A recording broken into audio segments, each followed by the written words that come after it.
This week I'm doing something a little bit different. I'm doing a product review. Now this is not going to turn into a product review channel. This is still a car review channel first and foremost. A couple reasons I decided to say yes to this particular one. One is that it feels very relevant. This product is for wireless Apple Carplay, wireless Android Auto, a couple of other features through your infotainment. There are still quite a few cars now that still come with wired Android Auto, wired Apple CarPlay. My 2019 GTI here is wired. It is tough to go backwards once you've experienced wireless, and it is really just a nice feature to have. The other reason is, well, let's face it, YouTube doesn't pay a lot of money, and I would like to get this channel at least up to break even. It would be nice if I made a little bit of money off of it with all the time I'm putting into it, but at least break even would be nice. So a product here could help out a little bit. Now that does not mean I'm going to be dishonest. I'm going to be completely honest about how the product works here. And if you'd rather not see videos like this, well, you can skip it easily enough. Or if you want to help support the channel, get me up to break even without doing stuff like this, without doing product reviews like this, then I do have a Patreon. I'll link that down below. You can also buy a t-shirt, buy a sticker, help me out a little bit. Either way, this is the Carchy S1 box here. Comes in this nice little nondescript box with a much fancier black nondescript box. Actually, it is a little bit descript. It does have that label on the side there. And inside of here, you're gonna find, actually I already have it out, you have your link box here, as well as a USB-A to USB-C.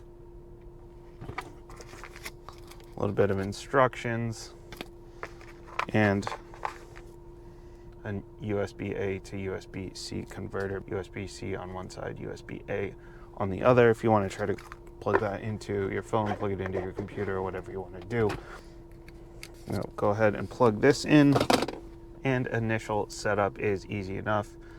Just go onto your phone, go into your Bluetooth, find the device, connect, and it will pop right up here. Now, one issue that I have had here, my biggest issue, is that now I'm connected, but when I get out of the car and I come back into the car and I turn the car on, it says that my device is connected. It has the same code here as I have on my Bluetooth settings here. They are connected, but it doesn't go straight into Android Auto. It doesn't go straight into Apple CarPlay. I try to go in to Android Auto here. It says it's ready. It's not really actually ready. It's still loading. It's not working. I need to go into my phone, disconnect the Bluetooth, reconnect the Bluetooth, and that just kind of defeats the whole purpose of having wireless Android Auto. So that's really my biggest complaint with this device, and probably the main reason why I probably wouldn't actually pay $200 for this device. But if you can get past that issue, I have let the company know. Hopefully they are fixing that. Now, if you can get past that issue, it does give you exactly what you expect from Android Auto, Apple CarPlay, wireless, and actually when it first comes up, it says connecting to iPhone, and it says Apple CarPlay, and then it switches to another screen that says Android. A little bit janky, but that doesn't really affect functionality or anything like that. And then once you're on your CarPlay or your Android Auto, the way to get back to the menu is there's like a little hovering button that's a little bit hard to see. You have to hit the home button or the settings button or whatever it is, depending on what screen you're on, and then figure out how to get back or get back to home. And I know that part of that problem is just that there is no real estate on the screen for this product.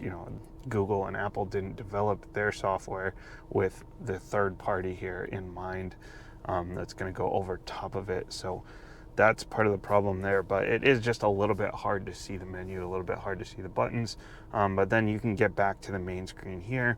You can go into your different apps. You have Netflix here, you have YouTube here, you can put music on here, you can put videos on here. So if you're sitting in a parking lot waiting for someone, you can watch Netflix or watch my videos on YouTube. If you're driving Uber, you got somebody in the back seat, you want to throw a movie on for them or something like that. That is kind of nice to be able to do that. Note that you will have to make sure that in your settings you have it set so that you can turn on those videos while the car is in motion, because otherwise it won't let you do that. But that's easy enough to manage here in the settings. Now, one other note about the YouTube and the Netflix is when you click into them, it says that you have to have a Wi-Fi connection or a mobile connection, and it is not super intuitive figuring out how to actually get that connection there. Like if I'm in the middle of a parking lot, I probably don't have Wi-Fi.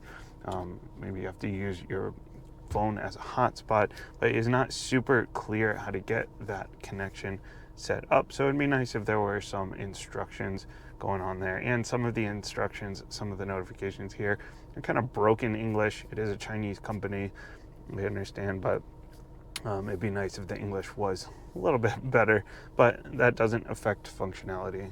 And the developer in here doesn't like the settings menu here where more is right in the middle. Seems like your more button should be down at the bottom, but again, kind of nitpicky here. There are other settings in here as well. You can set up your Gmail account through here. You can take a screenshot there. You can set up your Wi-Fi network here, your mobile network, through the settings here, but again, not the most intuitive. And that's pretty much it here. So this little hovering button is just so hard to see. Like even within their own menus, it has that hovering button over top of stuff. Seems like they could have integrated that a little bit better. So that's pretty much it. There's not a whole lot to it. So it would be nice if it was a little clearer how to use the functions that do exist within here. And it is a nice little feature to be able to watch YouTube, watch Netflix on your car here, as long as you're not driving. Please don't do this while you're driving. But and the Android Auto, Apple Carplay, wireless are great functions to have. It's just that issue with my phone not connecting when I get into the car. I have to take my phone out anyway, disconnect, reconnect, and then that means that that just kind of defeats the purpose of the wireless Android Auto, wireless Apple CarPlay. So for $220, they're running a sale right now, $220. I don't think that I would personally pay that much money just because of the couple of issues. For that kind of money, I would want this to be a little bit more buttoned up. I would want it to work a little bit better when I am getting in the car. I would want it to be just a little bit more intuitive. Some of the things sort of ironed out a little bit more. But that is, if it's something that you have, that you've used for a while and you've got the kinks worked out, let me know. If you are having the same issues, also let me know.